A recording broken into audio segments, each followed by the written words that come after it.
Hello, everybody. Yeah, I've been on a 2 week hiatus or vacation, whatever you want to call it. Yeah, I know I'm a little bit. This is coming like at the last minute, but I had no choice because I came home very late last night from my holiday. All right, I just want to say something about these fights that are uh, happening tonight. Well, first of all, this is a really a bomb fight. I have to call it. Derek Chisora versus Kubrat Pulev. And I really cannot believe it's actually for the vacant WB international title. Come on, man. Well, I mean, I don't get it. Why are they even fighting, let alone for a title, even though if it's practically worthless one, but anyway, still like affects the ranking, I mean, this is just nonsense, but since Chisora is with Eddie Hearn, he gets this shot, even though he shouldn't be, because I mean, the guy is 12, he's got 12 losses for crying out loud. And he's like, what? He's like 38. Hasn't really won a fight. Well, he beat David Price. So what? Who hasn't, right? Everybody else did. So he hasn't had a really relevant fight that he won anyway for a long time against Takam. He got lucky. I would say that was the last time. He just managed to land a lucky shot. He was being pummeled the entire time. So he's a very, very, very unworthy to fight for any kind of title. So yeah, I see he is already scaled at his highest maybe ever. I don't know, 117 kilos. Well, not the highest, but one of his highest weights.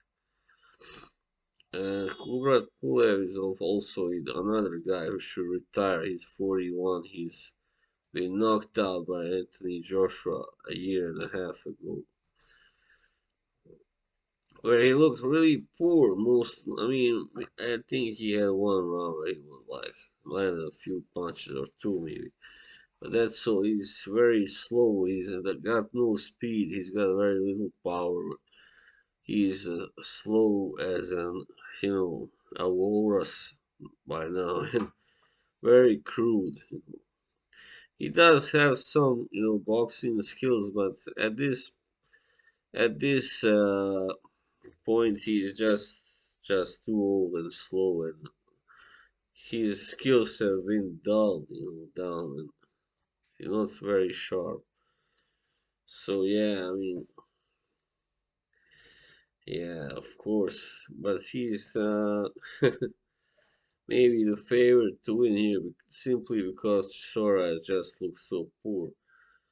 And somehow, yeah, in the first Joseph Parker fight, he managed to score a knockdown in the first round. Otherwise, that was laughable that he got a split decision loss. That should have been clearly unanimous. And in the last Parker fight, he was really, beaten down to size, and he was down 3 times, I believe. Yeah, or almost 3 times. So what can he hope to achieve now? I see an ugly fight filled with clinches and even maybe I don't know, butting of heads and all that stuff. So whoever wins, I don't really care, and I don't think anybody else does. So that they make this another just to put on another show. It's just kind of ridiculous that they're now really have promoted this as some kind of relevant fight. Come on, man. Who are you trying to jive? All right, so I think Pulev probably wins this some on points, or maybe it's gonna be a draw.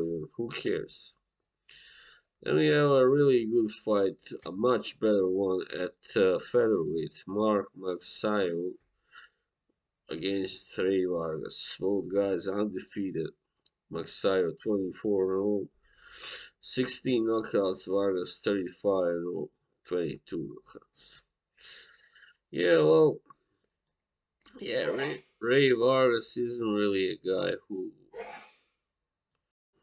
is a true puncher. He usually wins on points. He hasn't really scored a stoppage since 2016. Wow.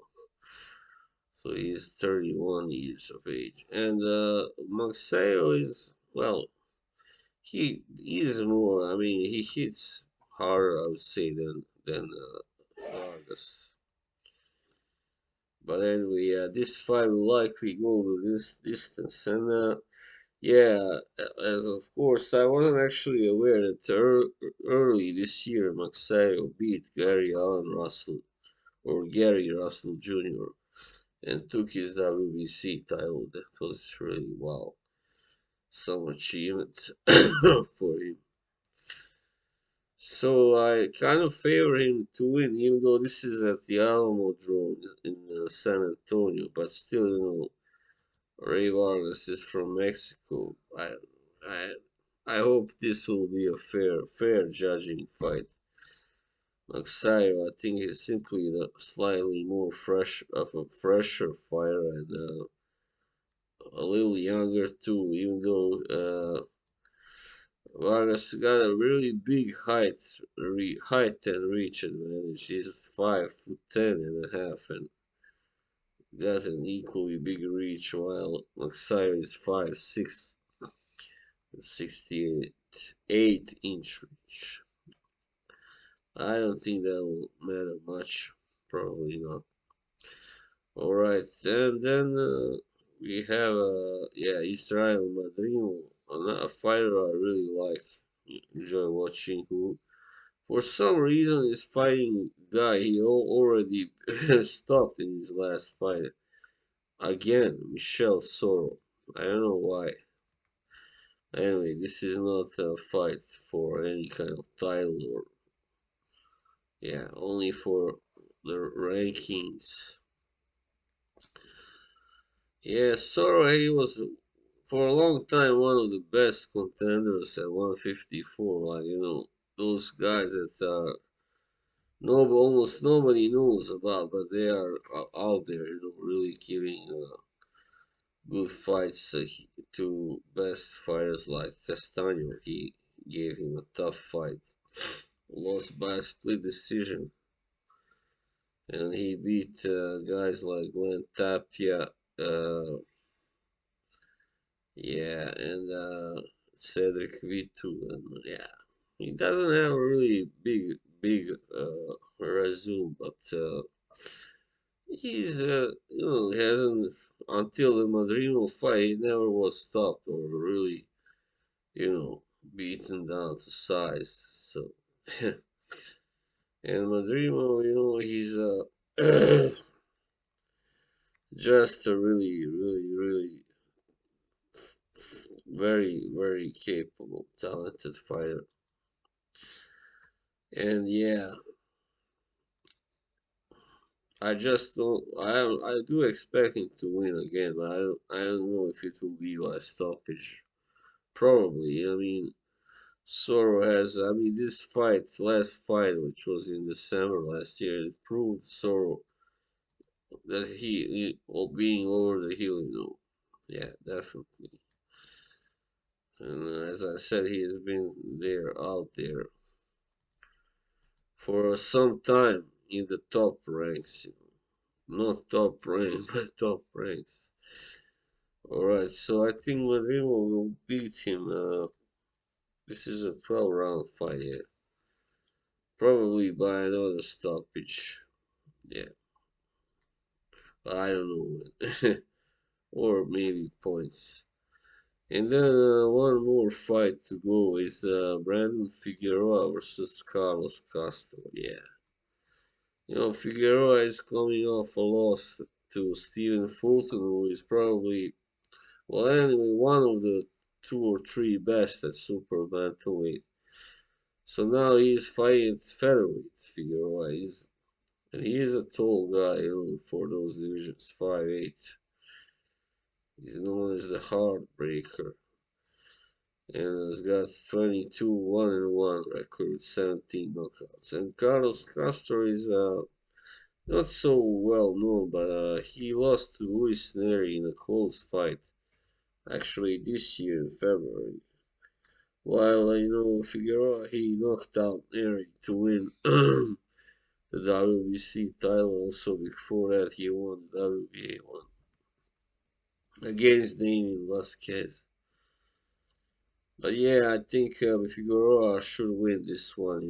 He's simply looks like a stronger fighter on paper. And as I said, after he knocked out Neri went on to beat Castro in points. So, you know, I don't usually subscribe to triangle theories, but still, Figueroa is obviously a very good fighter, and that loss to Fulton was, it was a majority decision, and I see here the Showtime unofficial score.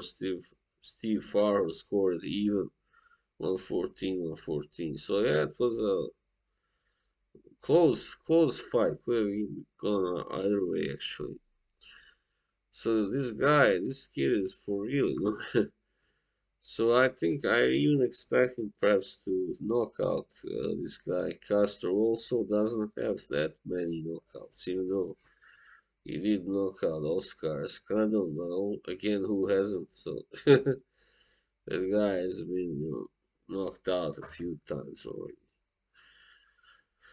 So yeah, I think Figueroa probably wins like sixth, seventh round. I don't know, knockout. I would say probably six, seven, or eight. Yeah, alright, so that will be all for this time. Yeah, I will be back, I guess. Yeah, I don't know, maybe not next week, but sometime after. I'll be back. Alright, have a good time. Bye.